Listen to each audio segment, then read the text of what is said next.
আসসালামু আলাইকুম, সবাই কেমন আছেন? আজকে খুবই মজার একটা খাবার রান্না করব।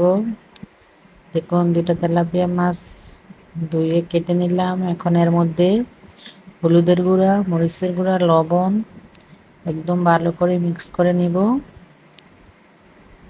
দেখুন, আমি একদম ফাঁকে দিয়ে দিলাম হলুদের গুঁড়া, মরিচের গুঁড়া, লবণ। খুবই মজার একটা মাছ ভাজা করবো আজকে। প্রত্যেকে একবার ট্রাই করে দেখতে পারেন। এখানে ফ্রাই প্যানের মধ্যে আমি তেল দিয়ে দিলাম। আমি প্রথমে মাছটি একটু ভেজে নিব হালকা। 10টা মাছ দিয়ে দিলাম আমি ফ্রাই প্যানের মধ্যে। আজকে নতুন একটা মাছ ভাজা করলাম। প্রত্যেকে একবার ভিডিওটা দেখেন, না দেখলে বুঝবেন না আসলে। তারপরে এখানে আমি আদা বাটা, রসুন বাটা, জিরে বাটা, পেঁয়াজ বাটা, শুকনো মরিচ বাটা নিয়ে নিছি। দেখুন, সবগুলো পাটা বেটে নিছি। এখন আমি মাছটা দেখুন ভাজা হয়ে গেছে।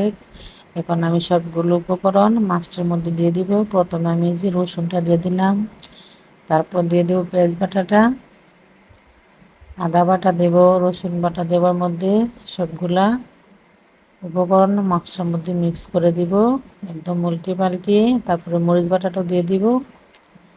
প্রত্যেকে একবার এভাবে খেয়ে দেখতে পারেন, খুবই মজার একটা খাবার।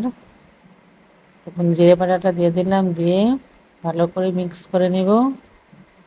যে কোনো মাছ দিয়ে এটা হয়, মাছের পিস দিয়েও হয়।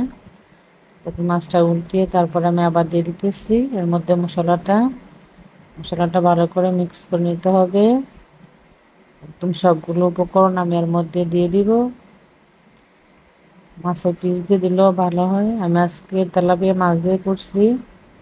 খুবই মজার একটা খাবার। একবার বাসা না খেলে বুঝবেন না যে কত স্বাদ একটা মাছ ভাজা হয়েছে। এখন একদম ফাঁকে দিয়ে দিলাম মশলাটা, সবগুলো উপকরণ দিয়ে।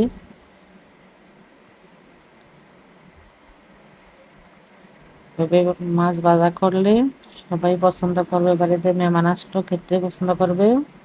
তারপর আমি এই যে ভাজা তেলটার মধ্যে আবার দিয়ে দিলাম।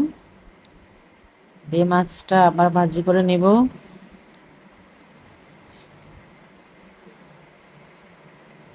তারপর মাছটা আমি উল্টে দিচ্ছি এপিট ওপিট। দেখুন কত সুন্দর একটা কালার আসছে। এটা একটু হালকা পুড়ে গেছে।